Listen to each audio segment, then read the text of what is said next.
வணக்கம். Big topic with Karthik Mayakumar. Manjummel boys படம் வேற லெவலில் ஹிட் அடிச்சிட்டு இருக்குல்ல. இதை பற்றி தான் சுவாரஸ்யமான பல விஷயங்களை பேச போகிற நிகழ்ச்சிகளை போகலாம்.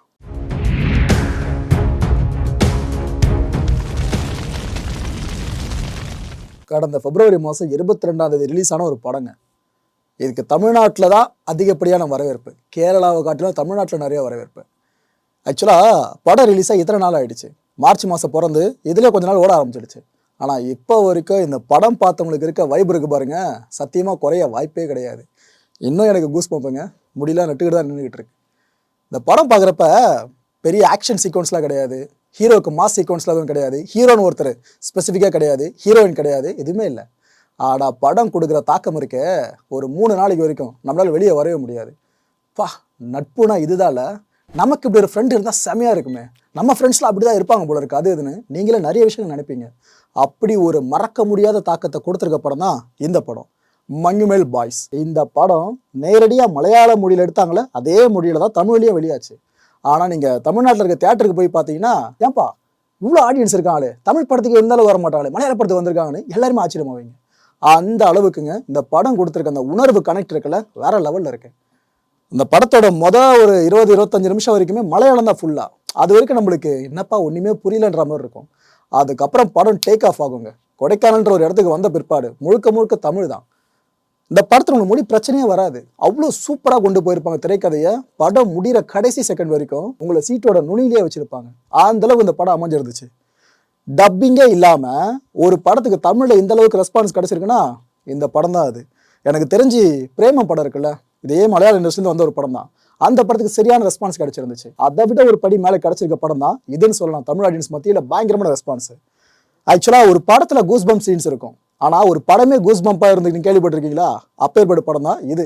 எனக்கு என்னன்னா, விக்ரம் படத்தில் பார்த்தீங்கன்னா நிறைய ஸ்டார்ஸை உள்ளே கொண்டு வந்து கமல் சாரை டேரக்டாக வேற பண்ணியிருப்பா. அப்படி அந்த படத்தில் ஃபுல்லாக லோக்கின்ற ஒரு பெரிய டைரக்டர் வேற, இத்தனை பேர் பண்ணி நமக்கு ஒரு தாக்கம் கொடுத்துருப்பாங்களே, அதெல்லாம் அவ்வளோலாம் செலவு பண்ணல, பெரிய பெரிய ஸ்டார்ஸ்லாம் உள்ளே கொண்டு வந்து போடல. ஆனால் இந்த படம் வேற லெவலில் அந்த தாக்கத்தை கொடுத்துருக்கு. இந்த அளவுக்கு நான் பேசுகிறேன்னா உங்களுக்கே தெரிஞ்சிருக்கும் எந்த அளவுக்கு படம் எனக்குள்ளே இறங்கி இருக்குன்னு சொல்லிட்டு. நட்பு இது இல்லாதவங்க யாருங்க உலகத்தில் இருப்பாங்க?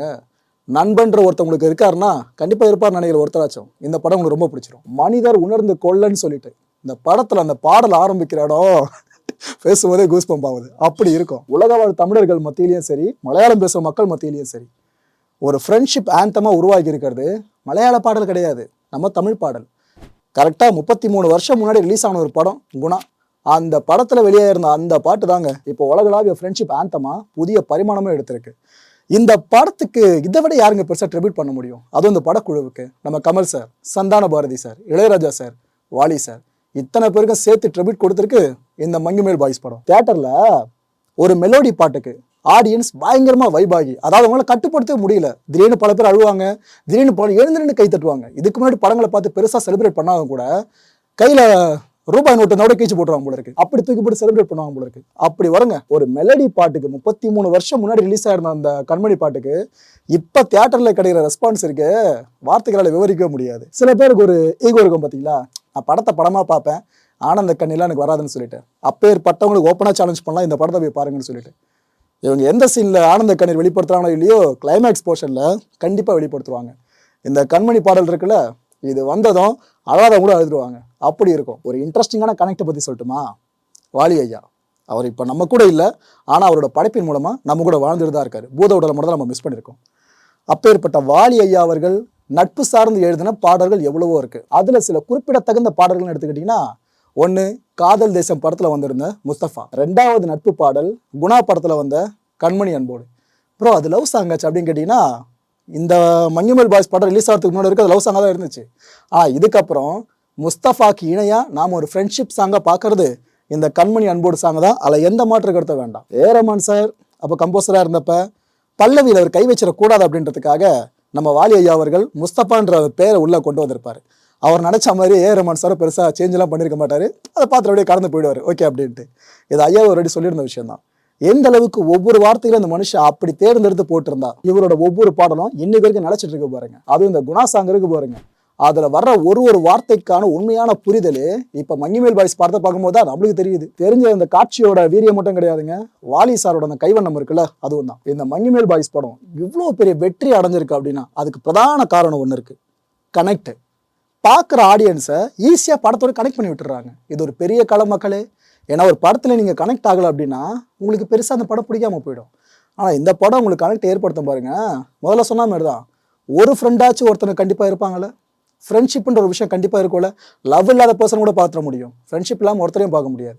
அப்பேற்பட்ட அந்த ஃப்ரெண்ட்ஷிப்பை பேஸாக வச்சிருக்க படம்ன்றதுனாலேயே கனெக்ட் வேற லெவலில் இருந்துச்சு. இட்ஸ் அ யூனிவர்சல் ஃபீல்டுன்னு தான் சொல்லணும். உலகம் முழுக்கவே ஃப்ரெண்ட்ஷிப் பொது தானே, அது இந்த படத்தில் நமக்கு கனெக்டை அப்படி ஏற்றி கொடுத்துரும். இந்த குணா படம் இருக்குல்ல, 33 வருஷம் முன்னாடி ரிலீஸ் ஆன அந்த படம். அந்த படத்தில் தான் குணா கேவை முறையாக மக்களுக்கு வெளிச்சம் போட்டு காமிச்சிருப்பாங்க. அந்த படம் வந்த பிற்பாடு தான் குணா கேவுன்னு பேரே வந்துச்சு. அதுக்கு முன்னாடி டெவில்ஸ் கிச்சன் அதோட பேர். இந்த மங்கிமேல் பாய்ஸ் படக்குழு இருக்காங்களே, இவங்க என்ன பண்ணுறாங்க, முதல்ல இந்த குணா கேவோட அவுட்டர் ஷாட்ஸ் இருக்குல்ல, அதெல்லாம் எடுத்துடுறாங்க. இதை தொடர்ந்து குணா படம் இருக்குது பாருங்க, அதில் வர்ற அந்த குணா கேவ் காட்சிகள் இருக்குல்ல, அது ஃபுல்லாக ரெஃபரன்ஸாக எடுக்கிறாங்க. அந்த கேவுக்குள்ளே போகிறது அவ்வளோ ஈஸியான விஷயம் இல்லை. ஆனால் அப்போ நம்ம ஆளுங்க ஷூட்டே பண்ணி முடிச்சிருக்காங்களே, எப்பேற்பட்ட விஷயம் அது. கமல் சார் எல்லாருக்கும் முன்னோடின்னு சொல்லுவோம்ல, அதுக்கு இவ்வளோ பெரிய காரணம் பின்னாடி இருக்கு.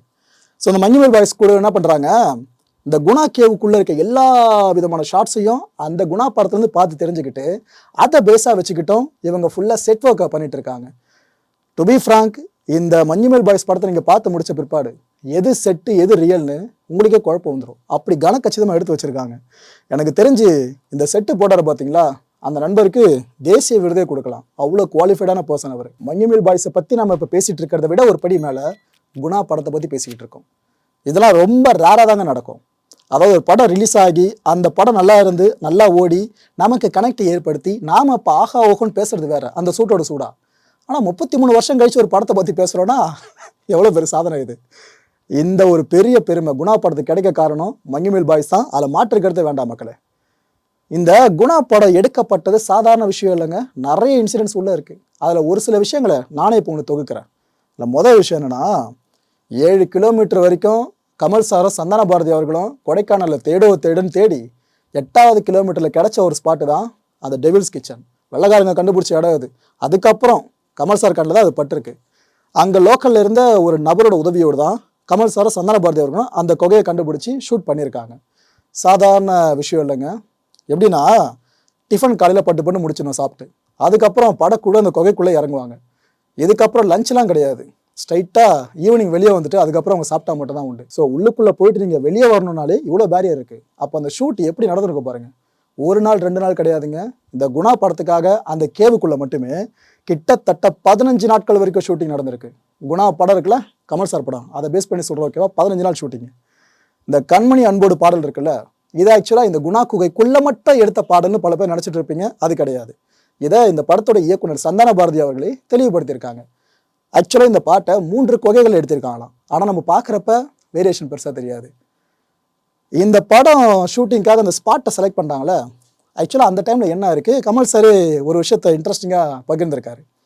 இவங்க அந்த ஸ்பாட்டை பிடிச்சிட்டாங்க. அப்போ சில பேர் சொல்லியிருக்காங்க, சார் இது போல் இங்கே பைசன்லாம் வரும், பார்த்து அலர்ட்டாக இருங்க, ஷூட்டிங்லாம் கொஞ்சம் உஷாராக எடுங்க அப்படின்னு சொல்லிட்டு. இவங்களும் அதை மனசில் வச்சுட்டே அங்கே போயிருக்காங்க. ஒரு அம்மா அப்படி ஓரமாக நின்று இந்த மாடை கூப்பிடுவாங்க பார்த்தீங்கன்னா ஊர் சைட்லலாம், அது போல் அவங்க சத்தம் எழுப்பியிருக்காங்க. இவங்களுக்கு ஒன்றும் புரியல, கமல் சாருக்கு ஒன்றும் புரியல. அப்படி திரும்பி பார்த்தாங்கன்னா பைசன் வந்து நிற்கிதான். பைசனுக்கு டிஃபன் கொடுத்துக்கிட்டு இருக்காங்க அந்த அம்மா. அந்த விஷயத்தை கமல் சார் இப்போ ஓப்பன் பண்ணியிருக்காரு. ஒளிப்பதிவாளருங்க, இந்த குணா படத்தில் ஒளிப்பதிவாளர், இவரை பற்றி கண்டிப்பாக நம்ம இப்போ பேசி ஆகணும். ஏன்னா அந்த மங்கிமேல் பாய்ஸ் படம் சார்ந்து செட்டுக்குள்ளே அவ்வளோ ஒர்க் பண்ணவங்களுக்காக நம்ம அவ்வளோ தூரம் பேசுகிறோம். என்னப்பா சினிமோட்டோகிராஃபி வேற லெவலில் பண்ணியிருக்கான்னு சொல்லிட்டு, டெக்னிக்கலாக படம் செம ஸ்ட்ராங்காக இருக்குன்னு சொல்லிட்டு. அப்போ குணா படத்துக்காக குணா குகைக்குள்ளேயே போயிட்டு ஷூட் பண்ணியிருக்காங்கன்னா இந்த மனுஷனை எப்படிங்க பாராட்டுறது நம்ம. அதுவும் அந்த டைமில் பெருசாக டெக்னாலஜி க்ரோத்லாம் கிடையாது. இந்த ஸ்டெடி கேம் இருக்குல்ல, அது வந்தால் புதுசாக அப்போ அந்த படத்தை ஷூட் பண்ணியிருக்காங்க. ஒளிப்பதிவாளர் வேணு அவர்களோட கைவண்ணம் வேற லெவல். அவ்வளோ ஆபத்து இருக்க ஒரு குகை. காட் கிரேஸ், குணா டீமில் ஒர்க் பண்ண யாருக்கும் அங்கே எதுவுமே ஆகலை. ஏன்னா அந்த மங்கிமேல் பாய்ஸ் படத்தை பார்த்த பிற்பாடு சந்தான பாரதி அவர்கள் உட்பட இந்த குணா டீம் இருக்காங்களே, இவங்களுக்கே மனசு ஒரு பயம் வந்திருக்கும். நல்ல வேலை நம்ம இது போல் குழிக்குள்ளாதான் குழிக்குள்ளே ஊழ்ந்துருந்தா என்ன இருக்கிறது, இது போலாமல் அடிப்படும் அப்படின்னு அவங்களே பேனிக் ஆகிருப்பாங்க. அப்பேற்பட்ட ஆபத்தான ஒரு ஸ்பாட்டு. நீங்கள் மற்றவங்களாம் விடுங்க, ஒளிப்பதிவாளர் தவிர்த்து மற்றவங்களாம் பாருங்கள், அவங்க முன்னாடி என்ன விஷயம் இருக்குன்னு தெரியும், சைடில் நகர்றாங்கன்னா அங்கே என்ன இருக்குன்னு தெரியும். ஆனால் ஒரு சினிமோட்டோகிராஃபருக்கு இதெல்லாம் தெரியாது. ஜஸ்ட் அவங்க அந்த இடத்துல டார்கெட்டை ஃபிக்ஸ் பண்ணிட்டாங்களா, அப்படி கேமரா எடுத்து ரோல் பண்ண ஆரம்பிக்கிறாங்களா, முன்னாடி போகிறது வர்றது சைடு கிட் எல்லாத்துலையும் அவங்க மூவ் பண்ணுறாங்கன்னா கீழே என்ன இருக்குன்னு யாருக்கு தெரியும்? எங்கன்னா தப்பி தவறி காலை வச்சு உள்ளே விழுந்துருந்தாங்கன்னா முடிஞ்சு போயிடுச்சு. மஞ்சுமல் பாய்ஸ் படத்தை பார்த்துருப்பீங்க. அந்த கொடிக்குள்ளே விடுற சீனை பார்க்குறப்ப நமக்கு திக்கு திக்கு திக்கு திக்குன்னு இருக்கும். எவ்வளோ பெரிய ரிஸ்க் இந்த டீம் எடுத்திருக்காங்க பார்த்தீங்களா, குறிப்பாக ஒளிப்பதிவாளர் உட்பட. இந்த மஞ்சுமல் பாய்ஸ் படம் இருக்குல்ல, இதை பார்த்து முடிச்சு கண் கலங்காதவங்களே இல்லைன்னு சொன்ன பாருங்க. இதில் குணா பட குடும்பம் சேர்த்து தான் சொல்கிறேன். இந்த படத்தோட இயக்குனர் இருக்கார்ல, குணா படத்தோட இயக்குனர் சந்தான பாரதி அவர்கள், அவர் என்ன பண்ணிருக்க, இந்த படத்தை பார்த்துருக்கா. அப்படி பார்த்துட்டு பயங்கரமாக எழுதியிருக்காராம். கண்கள் அப்படி கண்ணீர் பெருக்கெடுத்து ஓடி இருக்கான். ஆடியன்ஸை அந்த பாட்டுக்கு ரியாக்ட் பண்ணுறதை பார்த்து அவரால் உணர்ச்சி வசப்படத்தை கட்டுப்படுத்தவே முடியலையாங்க. ஏன்னா நம்மளோட படம்ன்ற அப்படி ஒரு கெத்து இருக்கும் பார்த்தீங்களா. நம்ம படத்தில் வந்து அந்த பாட்டு, கமல் சாரோட ஃபேஸு, அதுக்கப்புறம் ஒரு சில விஷயங்கள் குணாவோட டச்சு, டைட்டில் பேர் கொண்டு வராங்கன்னா என்னோட படைப்புப்பா அப்படின்ற அந்த ஒரு ஆனந்த செருக்கு இருக்கும்ல, அதில் சந்தன பாரதி சார் அவர்கள் மூழ்கிட்டாருங்க. ஒரே ஒரு குணா படத்துக்கு பின்னாடி இவ்வளோ விஷயங்கள். நான் சொன்னது எல்லாமே 0.0001% மட்டும்தான். இன்னும் நிறைய விஷயம் நம்ம இதை பற்றி தெரிஞ்சுக்கணும்னா கமல் சாரும் சந்தான பாரதி அவர்களும் வாய் திறந்து சொன்னால் மட்டும்தான் உண்டு. இந்த படம் பார்த்து எல்லாரும் அழுகுறாங்க, நம்ம சந்தான பாரதி சார் கூட அழுதுருக்காரு அப்படின்னு சொன்ன பாருங்க. கமல் சார் அழுதுருக்காரு. இந்த உண்மை தெரியுமா? அதை பற்றி நான் போக சொல்கிறேங்க. அதுக்கு முன்னாடி இன்னொரு இன்ட்ரெஸ்டிங்கான விஷயம், இந்த குணா படத்துக்கு கொகையை இப்போ தேர்வு பண்ணிட்டாங்களே, இதில் நம்ம ஷூட் பண்ணலான்னு சொல்லிட்டு யார் முதல்ல உள்ளே போகிறது, அடுத்த ஒரு பெரிய டாஸ்க்கு. இந்த மனுஷனுக்கு தைரியம் எந்த அளவுக்கு இருக்குது பார்த்தீங்களா கமல் சாருக்கு. இவர் கூட 1+2ன்ற மாதிரி யாரும் கூட போயிருக்காங்க. ஆனால் உள்ளே இறங்குனது பார்த்தீங்கன்னா கமல் சார் தான். இறங்கிட்டு அவர் சொல்லியிருக்காரு, நான் உள்ளே வந்துட்டேன், இங்கே எந்த பிரச்சனையும் கிடையாது, மேலே இருக்கவங்கலாம் சேஃபாக தைரியமாக உள்ளே வரலாம் அப்படின்னு இருக்காரு. கமல் சாரே சொல்லிட்டாரு. ஏன்னா அவரே உள்ளே போய் ரிஸ்க் எடுத்துக்காரு, நம்ம போகலான்ட்டு எல்லாருமே உள்ளே வந்திருக்காங்க. பொதுவாக அந்த போர்க்களத்தில் படைகள் மோதுறதுக்கு முன்னாடி ஒருத்தர் பெரிய ஸ்பீச் கொடுப்பாங்க. நிறைய விஷயங்கள் நீ பார்த்துருப்பீங்க. அந்த ஸ்பீச் எதுக்காகனா, போர் வீரர்கள் துவண்டக்கூடாது, உயிரை பணயம் வைக்கிறாங்கன்றக்கப்ப யாருக்கும் அந்த துவன்ற ஒரு விஷயமே ஏற்பட்டுறக்கூடாதுன்னு அவ்வளோ உணர்ச்சி பெருக்கூட ஒரே நிகழ்த்துவாங்க. அதுக்கப்புறம் தான் போருக்கெல்லாம் ஆயத்தமாவாங்க. லிட்ரலாக நான் சொன்ன இந்த விஷயம் இருக்குல்ல, இது அதோடு பொருந்தி போகும். அப்புறம் கமல் சார் அழுத விஷயம் தாங்க. எங்கள் குணா படத்தை பார்த்து அவர் அழல. இந்த மஞ்சுமேல் பாய்ஸ் படம் இருக்குல்ல, இதை பார்த்துட்டு சந்தான பாரதி அவர்கள் கமல் சாருக்கு ஒரு வாய்ஸ் மெசேஜ் அமைச்சிருக்காராம். சார் இது போல் மஞ்சுமேல் பாய்ஸ்னு ஒரு படம் பார்த்தேன், நம்ம பாட்டு தான் பயன்படுத்தியிருக்காங்க, பாட்டு அருமையாக இருக்குது சார், நான் வந்து ரொம்ப உணர்ச்சி வசப்பட்டு அழுதுட்டேன் சார் அப்படின்னு சொல்லியிருக்காராம். கமல் சாருக்கு க்யூரியஸ் ஆகிட்டு இருக்கு. அப்படியா சரி நானும் பார்க்குறேன்ட்டு அடுத்த 2 நாட்குள்ளேயே படத்தை பார்த்துட்டு இருக்காருங்க. பார்த்துட்டு இவர் சொல்லியிருக்காரா சந்தான பாரதி அவர்கள்கிட்ட, நானும் அழுதுட்டேன் படம் அப்படி இருக்குன்னு சொல்லிட்டு. இப்போ ஏற்பட்ட ஒரு லெஜெண்டரி கிரியேட்டரை ஒரு படம் தாக்கத்தை ஏற்படுத்தி அழ வச்சிருக்குன்னா, இந்த மஞ்சுமல் பாய்ஸ் படத்தோட அந்த கிரியேட்டிவ் மோகம் இருக்குல்ல, அது நம்மளுக்கு தெளிவாக புலப்படுது மக்களே. கமல்ஹாசன் சார் ஒரு முறை சொல்லியிருப்பாருங்க, அதை இப்போ கனெக்ட் பண்ண விரும்புகிறேன். படம் நல்லா ஓடி காசு வந்தால் சக்ஸஸ்னு பல பேர் சொல்கிறாங்க, பல பேர் நினச்சிட்டு இருக்காங்க. ஆனால் என்னை பொறுத்த வரைக்கும் அது சக்ஸஸ் கிடையாது. நான் செத்ததுக்கு பிறகும் அந்த படம் உயிரோடு இருக்கும் அப்படின்னா அதுதான் சக்ஸஸ்னு கமல் சார் அப்போ சொல்லியிருந்தாருங்க. இதை இப்போ நான் கனெக்ட் பண்ணுறப்ப எனக்கும் கூஸ் பம்ப் ஆகுது. ஆக்சுவலாக இந்த மஞ்சுமல் பாய்ஸ் படம் தான் கூஸ் பம்புன்னு பார்த்தா பின்னாடி நம்ம தோண்ட இவ்வளோ தகவல்கள் கிடைக்குதுல, இதெல்லாம் இன்னும் கூஸ் பம்ப் அதிகமாக்கி விடுது. தலைவர் மரியம் ஜார்ஜ் அவர்கள், அண்ணெல்லாம் யங்ஸ்டர்ஸ்க்கு பிரச்சனையா, முதல்ல நான் தான் வந்து தட்டி கேட்பேன், அவங்களுக்காக தோல் கொடுப்பேன் அப்படின்ற மாதிரி தான் தொடர்ந்து பல படங்கள் வந்துக்கிட்டு இருக்காரு. இதுக்காக சிறந்த ஒரு உதாரணம் பார்த்தீங்கன்னா, இதுக்கு முன்னாடி கைதி படம், அதில் போலீஸாக நடிச்சிருப்பா. அப்படி யங்ஸ்டர்ஸ்க்கு ப்ராப்ளம் வந்ததும் தலைவன் தான் முன்னாடி வந்து நிற்பார். இப்போ அதை கட் பண்ணிட்டு பார்த்தீங்க அப்படின்னா மஞ்சுமேல் பாய்ஸ், இதெல்லாம் அந்த குணா கேள்வி கிட்ட கடை வச்சிருக்க மாதிரி அண்ணனோட கேரக்டர் இருக்கும். இவர் தான் போயிட்டு அந்த பசங்களுக்கு ஹெல்ப் பண்ணுற மாதிரி காமிச்சிருப்பாங்க. அப்போ கூட ஒரு வித்தியாசமாக ஒரு விஷயத்தை ஹேண்டில் பண்ணியிருப்பாங்க. அதாவது உண்மையிலேயே இந்த குணா கோகை இருக்குல்ல, இது நிறைய பேர் பலி வாங்கின கோகை. இதனால அங்கே இருக்க மக்கள்லாம் உள்ள சாத்தான் இருக்கு, பேய் பிசா சாட்டம் அதிகமாக இருக்குன்னு நம்பிக்கிட்டு இருந்தாங்க. செத்து போனாலும் ஆவியா அங்கே இருக்கலாம் அப்படின்னு சொல்லிட்டு. அப்போ இந்த எலுமிச்சை மரத்தில் அவங்க கையில் வச்சிருப்பாங்க, அந்த பக்கம் என்ன போகிறாங்க அப்படின்னா, இதை இந்த மஞ்சுமல் பாய்ஸ் படத்தில் கொண்டு வந்திருப்பாங்க காட்சியாக. அந்த எலுமிச்சை சீக்வன்ஸில் முன்னின்று நடத்தி கொடுக்கறது நம்ம மரியம் ஜார்ஜ் அண்ணன் தான். சும்மா சொல்லக்கூடாதுங்க, வழக்கம் போல் அண்ணன் பர்ஃபார்மன்ஸில் பட்டையை கிளப்பியிருக்காரு. அந்த படத்தில் சட்டிலாக தான் நடிச்சிருப்பாரு, ஆனால் சூப்பராக இருக்கும். அதுலேயும் தியேட்டரில் கிளாப்ஸ் பறந்த ஒரு டைலாக் அது தெரியுமா? அண்ணன் சொல்கிற ஒரு டைலாக் தான், நம்ம ஊருக்கு வந்த பசங்களை நம்ம தான் பாதுகாப்பாக பார்த்துக்கணும் அப்படின்னு வருங்க. எனக்கு இன்னும் கூஸ் பம்ப் ஆகுது அப்படி இருந்துச்சு தியேட்டரில் இந்த வைப்பு பார்க்குறப்ப. ஏன்னா எங்கேயோ இருந்து யார் வேணாலும் வரட்டும் தமிழ்நாட்டுக்கு, ஆனால் நாம தான் அவங்கள பத்திரமா பார்த்துக்கணும்னு இவர் சொன்ன அந்த விஷயம் இன்னும் நெஞ்சில் அப்படி ஆணி அடித்த மாதிரி அமைஞ்சிருக்குங்க. ஓகே, அடுத்ததான் நான் ஒரு விஷயம் சொல்கிறேன், குத்தி காட்டுறேன்னு நினைக்காதீங்க, அப்படி நினச்சா அது நான் பொறுப்பு இல்லை. ரைட்டு, ஏதோ ஒருத்தர் முகம் தெரியுதுல்ல, இவர் பேர் காலித் ரஹ்மான். இவர் மலையாள சினிமா இண்டஸ்ட்ரியை பொறுத்த வரைக்கும் ஒரு பெரிய டைரக்டர். 4 படங்கள் பண்ணியிருக்காருங்க. 2016 அனுராக கரிக்கின் வெள்ளம் அப்படின்ற முதல் படம் இவரோட டெபியூ மூவி, அதுதான் டைரக்டரா. 2019 உண்டா, 2020 லவ், 2022 ரிலீஸ் ஆன அந்த படம் கொஞ்சம் ஃபேமஸான படம் தான், உங்களுக்கு தெரிஞ்சிருக்கும் நம்புறேன். தள்ளுமாலா. இப்படி 4 படங்கள். இப்படி ஒரு நல்ல ஒரு டிரெக்டருங்க. இவரை ஒரு படத்தில் நீங்கள் நடிக்க வைக்கிறீங்க அப்படின்னா அவ்வளோ ஈஸியான விஷயம் கிடையாது. கொஞ்சம் மார்க்கெட் டவுன் ஆகிறப்ப நிறைய டேரக்டர்லாம் நடிகர்களாக மாறுவாங்க. பட் இவர் நல்லா கொஞ்சம் ஹையில் இருக்க ஒருத்தர் தான். இவர் இந்த மங்கிமல் பாய்ஸ் படத்தில் ஒரு சப்போர்ட்டிங் ரோலில் பண்ணியிருப்பார். இந்த படத்தில் ஒரு 15-16 கேரக்டர்ஸ் இருக்குது. அதுதான் படம் ஃபுல்லாகவே. ஆனால் நம்மளுக்கு எல்லா கேரக்டரும் மனசில் நிற்கும். அதில் முக்கியமாக இந்த கேரக்டரும் நிற்கும். இவர் இந்த படத்தில் ஒரு டிரைவர் கேரக்டரில் பண்ணியிருப்பாருங்க. பிரசாத் அப்படின்ற கேரக்டர் நேம். இந்த கேரக்டர் நம்மளுக்கு பெரிய இம்பாக்டே கொடுக்கும். அவசரகரமான நேரத்தில் காரணம் சொல்லி தட்டி கழிக்கிறது, நம்மளுக்கு எதுக்குன்னு சொல்லி போகிறது, இப்படிலாம் எதுவுமே இல்லாமல் ஒருத்தர் குழிக்குள்ளே விழுந்துட்டான், அவனை காப்பாற்றே தீரணுன்றதுல இந்த கேரக்டருக்கு ஒரு சிரத்தை எடுக்கிறத காமிச்சிருப்பாங்க பாருங்க, சூப்பராக இருக்குங்க. மலையாள சினிமா இண்டஸ்ட்ரி நடக்குது. பெரிய பெரிய டிரெக்டர்ஸ்லாம் கூட சப்போர்ட்டிங் ரோலாக இருந்தாலும் நான் இண்டஸ்ட்ரியை காப்பாற்ற வரமான்னு இறங்கி பண்ணுறாங்க. தமிழ் சினிமாவில் என்ன ப்ரோ குத்தி காட்டலன்னு குத்தி தான் காட்டுறீங்கன்னு கேட்டிங்கன்னா, சரி ஓகே அப்படி நீங்கள் புரிஞ்சுக்கிட்டீங்கன்னா இது இன்னும் கொஞ்சம் டீப்பாக நான் உங்ககிட்ட சொல்ல விரும்புகிறேன். எனக்கு என்ன ஆதங்கம்னா, கம்மி பட்ஜெட்டில் கண்டென்ட்டை மட்டும் நம்பி ஒர்த்தான படத்தை கொடுக்குற மலையாள இண்டஸ்ட்ரி ஒரு பக்கம். பட்ஜெட்டு பயங்கரமாக இருக்கும். ஹீரோவுக்கு சம்பளம் 100 கோடி 200 கோடின்னு போகும். ஆனால் படத்தோட ஃபைனல் அவுட்புட் பார்த்தீங்கன்னா போட்ட பட்ஜெட்டை எடுக்க முடியாத அளவுக்கு வந்து நிற்கும். எதை சொல்கிறது தெரியுதா? நம்ம தமிழ் சினிமா இண்டஸ்ட்ரி தான் சொல்கிறேன். இதை பார்க்குறப்ப தான் நமக்கே கொஞ்சம் வெறுப்பாக இருக்குது. ஏன்ப்பா ஒரு நல்ல படம் ரிலீஸ் ஆச்சுன்னா சின்ன பட்ஜெட் படம் பெருசெல்லாம் மக்கள் பார்க்கறது இல்லை, கண்டென்ட் நல்லா இருக்கா, என்ன எங்கேஜாக வச்சிருக்கியா, அது போதும் தான் பார்க்குறாங்க. இது இப்போ இருக்க நம்ம இண்டஸ்ட்ரியில் இருக்குன்னு புரியுதான்னு தெரில. அப்படி புரியாதவங்களுக்கு புரிய வச்சிருக்க ஒரு படம் தான் இந்த Manjummel boys. Tamil cinema versus Manjummel boys. அவங்க கிட்ட இருக்கிறதுலாம் நம்ம கிட்ட என்னென்னலாம் இல்லை அப்படின்றத பற்றி நான் லிஸ்ட்டு போடுறேன். இதில் மொதல் விஷயம், ஒரு படம் ஹிட் ஆகிடுச்சுன்னா போதும், ஒரு புதுமுக நாயகனுக்கு உடனே கோடிகளில் சம்பளம். மொதல் படம் ஹிட் ஆகிடுச்சா அதில் ஒரு 50 லட்சம் வாங்கினேன்னா அடுத்த படத்தில் எனக்கு ஒரு 2 கோடி ரூபா. அடுத்த படம் ஹிட் ஆகிடுச்சா 8 கோடி ரூபா. அதுக்கு அடுத்த படம் ஹிட் ஆகிடுச்சா ஹேட்ரிக் ஹிட்னா முடிஞ்சு போயிடுச்சு, 10+ crores தான். எங்கே நம்ம இண்டஸ்ட்ரியில் சொல்லிட்டு இருக்கேன். ஆனால் மலையாள இண்டஸ்ட்ரியில் நம்ம இண்டஸ்ட்ரியில் ஒரு ஹீரோ கேரக்டர் வாங்குற சம்பளம் இருக்குல்ல, அதுதான் மொத்த படத்தோட பட்ஜெட்டாக இருக்கும். இந்த படத்தோட பட்ஜெட் எவ்வளோ நினச்சிட்டு இருக்கீங்க? மங்கிமல் பாய்ஸ்க்கு 20 to 21 கோடி ரூபா தான் ஒட்டு மொத்தமாக சொல்கிறேன். ஆனால் அதில் இப்போ ஏற்பட்ட தரமான படத்தை கொடுத்துருக்காங்க, அவ்வளோ கேரக்டர்ஸ் நடிச்சிருக்காங்க. இதெல்லாம் தமிழ் சினிமாவில் நடக்குமா? நீங்களே யோசிச்சு பாருங்கள். ரெண்டாவது விஷயம் என்னென்னா, நம்ம இண்டஸ்ட்ரியில் என்ன பண்ணுவோம், ஒரு பட்ஜெட் இருக்கும். உதாரணத்துக்கு ஒரு 200 கோடி ரூபா பட்ஜெட்னு வச்சுக்கோங்களேன், அசால்ட்டாக அவ்வளோ பட்ஜெட்டு. அந்த 200 கோடியில் ஹீரோக்கு மட்டும் சம்பளம் 150 கோடி ரூபா. அப்புறம் மற்ற கேரக்டர் சம்பளம் சேர்த்தினா ஒரு 10 கோடி ரூபான்னு வச்சுக்கோங்க. மிச்சம் இருக்கிற அமௌண்ட்டில் தான் அந்த படத்தை ஒட்டு மொத்தமாக எடுத்து முடிக்கணும். இதுலேயே அவங்க ப்ரொமோஷன் கஷ்டம் கொண்டு வந்துட்டாங்கன்னா ரொம்ப ரொம்ப கவலைக்கணும்.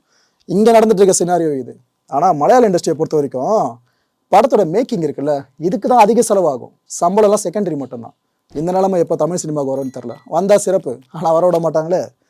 மூணாவது விஷயம், நம்ம தமிழ் சினிமா இண்டஸ்ட்ரியில் மலையாளம் தவிர்த்து மற்ற எல்லா இண்டஸ்ட்ரியுமே எடுத்துக்கோங்க, ஒரு ஹீரோ வரார் அப்படின்னா அவருக்கு மாஸ் காட்சிகள் கண்டிப்பாக உள்ளே இருக்கணும்னு திணிக்கப்படும். அந்த கதைக்கு அது தொடர்பு இருக்க வழியே திணிச்சு வச்சுருவாங்க. அதுவும் உதாரணத்துக்கு சொல்கிறேன், ஒரு ஹீரோ கேரக்டரை, நல்ல ஒரு மாசான ஹீரோ கேரக்டரை ஒரு ஏட்டையா வந்து கைது பண்ணுறாருன்னா அந்த ஹீரோ ஒத்துப்பாரா? சார் ஏன் ரேஞ்சு கமிஷன் வர வைங்க சார் அப்படின்வாங்க. இப்போ இருக்க அந்த காமெடி கூத்து போயிட்டு தான் இருக்குது. ஆனால் மலையாள சினிமா இண்டஸ்ட்ரியில் அதெல்லாம் கிடையாது. ஹீரோவாக நடிக்கிறவரை அடித்து தரதரன்னு இன்னரோடு எடுத்துகிட்டு போவாங்க ஒரு கான்ஸ்டபிள். பட் அங்கே அவங்க அதெல்லாம் பார்க்குறதில்ல. படம் ஒன்றா போதும், கண்டென்ட் வேல்யூவாக இருந்தால் போதும், இதை மட்டும் தான் பார்க்குறாங்க. நாலாவது விஷயம், நம்ம இண்டஸ்ட்ரியை பொறுத்த வரைக்கும் ஆர்ட்டை ஆர்டிஃபிஷியலாக மாற்றிருக்கோம். எமோஷன் எவ்வளோன்னு காட்டுவாங்க, அந்த கருமத்தை பார்க்குறப்ப நம்மளுக்கு கடுப்பாக தான் ஆகும், எப்படா இந்த அழுவை முடிஞ்சு தொலையும் அப்படின்ட்டு. ஆனால் மலையாள சினிமா இண்டஸ்ட்ரியில் அந்த ஆர்ட்டை கொண்டு வர விதம் இருக்கே, எமோஷனலாக அப்படி பாண்டை ஏற்படுத்துகிறாங்க. உதாரணத்துக்கு இந்த மங்கிமல் பாய்ஸ் படத்தை சொல்லலாம். ஐந்தாவது விஷயம் என்னென்னு பார்த்தீங்கன்னா, நம்ம இண்டஸ்ட்ரியை பொறுத்த வரைக்கும் ஜெயிச்சவங்க பின்னாடி தான் ஓடுவாங்க. ஒரு ஹீரோ ஒருத்தர் நடிச்சு நல்ல படம் ஹைப்புக்கு போயிடுச்சு, நல்லா ஹிட் ஆகிடுச்சுன்னா அடுத்து எல்லாருமே அவரை நோக்கி தான் ஓடுவாங்க, ப்ரொடியூசர்ஸாக இருக்கட்டும் மற்றவங்களாக இருக்கட்டும். ஆனால் ஜெயிச்சதுக்கு பின்னாடி ஓட மாட்டாங்க. ஜெயிச்சவங்கன்னா நான் ப்ரொட்டகனிஸ்ட்டை சொல்கிறேன், ஹீரோ கேரக்டர்ஸை. ஜெயிச்சதுன்னா அந்த கான்டென்ட்டை சொல்கிறேன். அந்த கான்டென்ட்டை நம்பி பின்னாடி ஓடினா மட்டும்தான் அது சினிமாவுக்கு ஆரோக்கியமே. அப்படி இல்லைனா அந்த பாட்டியில் நடிகர் இருக்கார்ல ஹீரோ, அவர் மட்டும் சொத்து சேர்த்துன்னு உரமாக போக வேண்டியது தான். நாம் இங்கே அப்படியே இதுதான் சினிமா நம்பி பார்த்துட்டு இருக்க வேண்டியது தான். இதை தாண்டி என்ன பண்ணுவோம், தமிழ் சினிமாவில் படங்கள் சரியாலன்னு மற்ற மொழி படங்கள் நாடி ஓட ஆரம்பிச்சிருவோம். நாம் ஓடலைங்க, ஓட வச்சுக்கிட்டு இருக்காங்க. ஆறாவது விஷயம், இங்கே இருக்கிற வைரத்தை நாம் தேடலை, ஆனால் மலையாள சினிமா இண்டஸ்ட்ரியில் இருக்கவங்க தேடி இருக்காங்க. பார்த்தீங்களா, நம்மளோட படம் தான் குணா படம். கமல் சார் நம்மளோட சொத்து தான். வாலி சார் நம்ம சொத்து. இசைஞானி இளையராஜா நம்ம சொத்து. அந்த பாடலை பாடியிருந்தாங்களா கண்மணி பாடலை, ஜானகி அம்மா, அவங்க நம்ம சொத்து. ஆனால் நமக்கு இது வரைக்கும் குணா படம் சார்ந்து பெருசாக எதுவுமே அபிமானம் ஏற்படலை. ஆனால் மலையாள சினிமா இண்டஸ்ட்ரின்னு வந்து நம்மளோட ஒரே ஒரு சின்ன வைரத்துணுக்கை எடுத்து இந்த படத்தை கொடுத்து வேற லெவலில் ஹிட் பண்ணியிருக்காங்க பாருங்க. நம்ம ஆளுங்க எப்போ நம்மளோட சோர்ஸை பயன்படுத்த போகிறாங்கன்னு தெரியல. 7வது விஷயம், ஆடியன்ஸ் மேலே பல பேர் இங்கே குறை சொல்லுவாங்க. நாங்களே பர்சனலாக ஃபேஸ் பண்ணியிருக்கோம் அதெல்லாம். அதை வெளியில் பொது வெளியில் சொல்ல முடியாது, அவ்வளோதான். சில கிரியேட்டர்ஸ் என்ன பண்ணுவாங்க, தமிழ் படம் எடுத்து ரிலீஸ் பண்ணிட்டேன், நல்ல கண்டென்ட்டு, ஆனால் ஆடியன்ஸ்க்கு சரியாக புரியலப்பா, அவங்களே பெருசாக ரசிக்க முடியல அப்படின்றாங்க. அதை நாங்கள் அப்பயே உடச்சிட்டோம் அந்த விஷயத்தை அவங்ககிட்ட சொல்லி. சார் உங்களுக்கு படம் இவ்வளோதான் எடுக்க முடியும்னு சொல்லுங்கள், ஆடியன்ஸ் மேலே குறை சொல்லாதீங்கன்னு. அப்பேற்பட்ட நபர்கள் இப்போ இருக்க நம்ம இண்டஸ்ட்ரியில் இருக்க தான் செய்கிறாங்க. ஆனால் மங்கிமேல் பாய்ஸ் படம் இருக்கு பாருங்கள், இதுக்கு தமிழக மக்கள் எதுக்காக அவ்வளோ வரவேற்பு கொடுக்கணும் யோசிச்சு பார்த்தாங்களா? அப்படி குறை சொல்கிறவங்க யோசிச்சு பார்த்தா நிதர்சனம் உங்களுக்கே புரியும். நல்ல தரமான கான்டென்ட் மக்கள் எப்போவுமே கொண்டாட தான் செய்வாங்க. 8வது விஷயம், ரைட்டர்னு ஒருத்தர் இருக்காரு. எத்தனை பேருக்கு தெரியாது? ஒரு படம் உருவாகுதுன்னா ரைட்டர் தான் பிரைமரியே. அந்த எழுத்துல இருக்க விஷயங்கள் தான் படமாக மாறி நாம் பார்க்குற மாதிரி வந்து நிற்கும். ஆனால் ரைட்டர்ஸை எந்த அளவுக்கு கொண்டாடப்படுறாங்க? எனக்கு தெரிஞ்சு இந்தியன் சினிமா இண்டஸ்ட்ரியிலேயே ரைட்டர்ஸை கொண்டாடுற ஒரே ஒரு இண்டஸ்ட்ரி மலையாள சினிமா இண்டஸ்ட்ரி மட்டும்தான். மற்றபடி ரைட்டர்ஸ் இங்கே பெருசாக பொருட்டாக கூட மதிக்க மாட்டாங்க. அந்த ஹீரோ கேரக்டர், அப்புறம் அந்த ஹீரோயின் கேரக்டர், இயக்குனர், மியூசிக் டைரக்டர், அதிகபட்சம் ரொம்ப ரேராக போனீங்கன்னா ஒளிப்பதிவாளர், அதுலேருந்து கொஞ்சம் கீழே வந்தீங்கன்னா ஆர்ட் டைரக்டர், இவனுக்கு மட்டும் தான் பெருசாக பேர் போய் நிற்கும். மற்றபடி ரைட்டரை பெருசாக கண்டுக்கவே மாட்டாங்க. அந்த ரைட்டர்ஸ் எப்போ கொண்டாடப்படுறாங்களோ அப்போ தான் தமிழ் சினிமா உருப்படும்.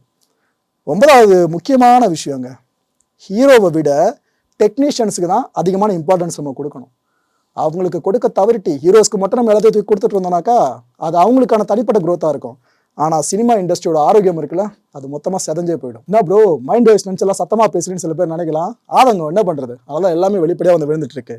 யாரு கண்டா நம்ம இண்டஸ்ட்ரியில் ஒரு பழக்கம் இருக்கு, எதனா ஒரு படம் ஹிட் அடிச்சிட்டா அந்த ஜான்ராவை அப்படியே கையில் எடுத்து அடுத்தடுத்த ஒரு 10 படங்கள் வரும்ன்ட்டு.